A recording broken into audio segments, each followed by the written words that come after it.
आनहेल एतरोविच का परिवार अपने घोड़ों के साथ स्पेन के सबसे धूप भरे इलाकों में से एक में रहता है, लेकिन वो चिंतित हैं क्योंकि उसी धूप ने अंदालूसिया के टेबरनास में ऊर्जा उद्योग का ध्यान खींचा है। हाल ही में उनके एस्टेट के पास ही एक विशाल सौर पार्क बना है। हम शहर से निकलकर गांव आए और अब हमारे चारों तरफ ये सौर पैनल लगाए जा रहे हैं, किसी औद्योगिक क्षेत्र की तरह, ठीक हमारे घर के बगल में। अभी और भी पैनल लगाए जाएंगे। स्पेन अपनी भरपूर धूप से हरित ऊर्जा पैदा करना चाहता है। ये जलवायु के लिए तो अच्छा है, लेकिन आनहेल की योजना खतरे में है। वो यहाँ एक राइडिंग थेरेपी सेंटर शुरू करना चाहते हैं। लोगों को दिन बिताने के लिए एक अच्छी खुशगवार जगह मिलनी चाहिए, लेकिन अगर लोग नहीं आना चाहें तो हमें ये प्रोजेक्ट छोड़ना पड़ेगा। कुछ लोगों के लिए सौर पैनल का मतलब है आर्थिक विकास। कोविड महामारी में टूरिज्म ढह गया था,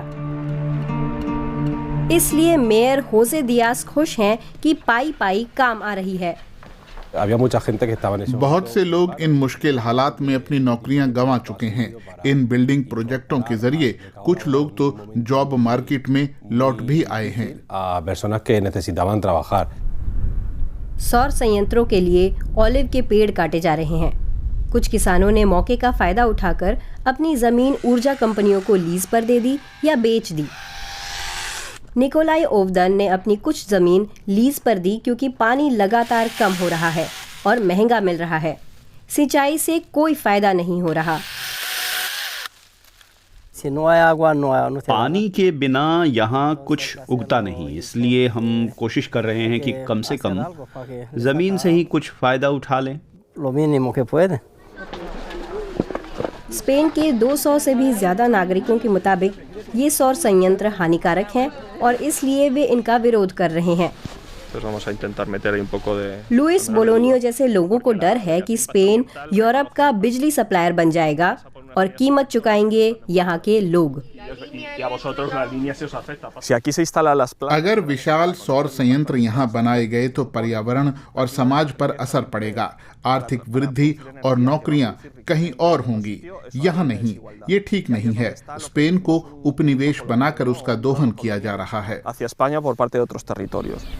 दूसरे तरीके हैं, जैसे 50 किलोमीटर दूर अल्मोसिटा में बिजली पैदा करने के लिए इस गांव के छोटे से थिएटर के ऊपर एक सौर संयंत्र लगाया गया है।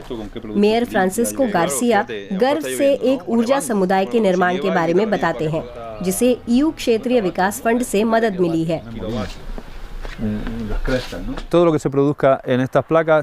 जो भी बिजली हम यहाँ पैदा करते हैं, यही हमारे बीच रहती है। हम लोग बड़ी कंपनियों को अपनी बिजली नहीं बेचना चाहते।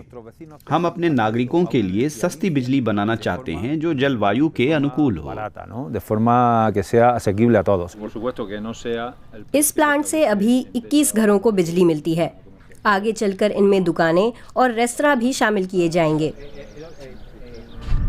पहले जहां पेड़ थे, अब वहां सौर पैनल हैं। ये बात घोड़ों के प्रेमी आनहेल एतरोविच की समझ से परे है। पर्यावरण को बचाने के नाम पर हम पर्यावरण को बर्बाद नहीं कर सकते। इसमें कोई तुक नहीं दिखता। आनहेल मानते हैं कि सौर पैनलों की बेशुमार वृद्धि उसके बुनियादी मकसद के आड़े आती है। उन्हें उम्मीद है कि आने वाले प्रोजेक्ट पर्यावरण के ज्यादा अनुकूल होंगे, जैसे कि पड़ोसी अल्मोसिटा में। तभी हरित ऊर्जा वाकई हरित कहलाएगी।